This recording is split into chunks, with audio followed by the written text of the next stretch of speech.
Official, Tim Tebow is making his return to the NFL, signing a one-year contract with the Jacksonville Jaguars. But ESPN host Stephen A. Smith is blasting the move, arguing a black player wouldn't be offered the same opportunity as the Heisman Trophy winner for a comeback. Watch. Is this not an example of white privilege? What brother you know is getting this opportunity? Black people have repeatedly felt like we have the proverbial knee on our neck. We constantly have to scratch and claw our way. There's no way to eradicate white privilege without white individuals giving up some of their privilege. Here to react, former NFL player and CEO of the Brewer Group, Jack Brewer. Good morning to you, Jack. Great to see you again. Your perspective is so valuable here. Tell us your thoughts on what Stephen A. Smith had as contrasted with potentially just straight competition and the opportunity for who competes best. On this glorious Sunday, when I give praise to God, I have to listen to Stephen A. bring this darkness. And that's exactly what it is, this darkness. He's talking about a man of God, but he's not acknowledging the grace that God has put on Tim Tebow's life. And that's the real issue here, for him to talk about race in the National Football League when it's made up of 80% of the players being black. Listen to me. Almost 80% of the players in the National Football League are black.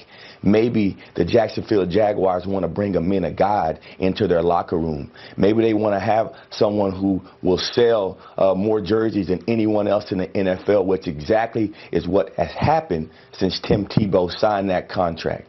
He sold more jerseys than anybody in the league. Why? Because he's giving kids hope.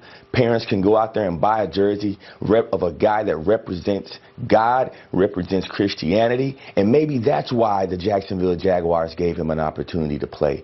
We can't forget, he hasn't made the team yet. They're just giving him a chance. And what's wrong with that? That should be celebrated in America, because that's what this country is really about, not the perspective of Stephen A. Smith and the left that's trying to constantly divide us with this sick, demonic culture that's spreading across our kids.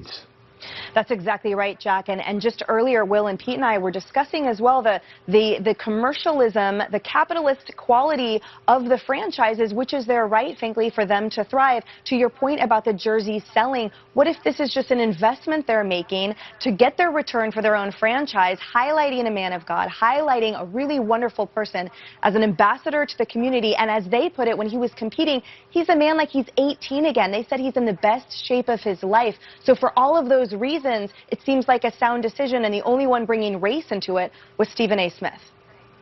100%. I mean, you can't even run a business anymore in America if you're a white man. I mean, what is going on? Right. It makes no sense. Blacks in America have gone through so much.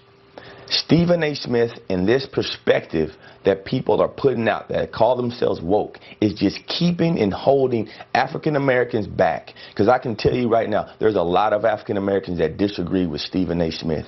And there's a lot of God-fearing people that are sick and tired of hearing everything go back to the color of someone's skin. I have kids that are Persian. I have kids that are black. I have kids that have German in them. What am I supposed to tell them if people like Stephen A. Smith continue to be the voice leaders in this nation? We have got to stand up. We got to stand up as Christians, as conservatives, and we have to start giving our kids opportunities to be around the Word of God and people of God, and they should be looking up to Tim Tebow. I'm going today, and I'm buying my son a Tim Tebow jersey. I love it. And John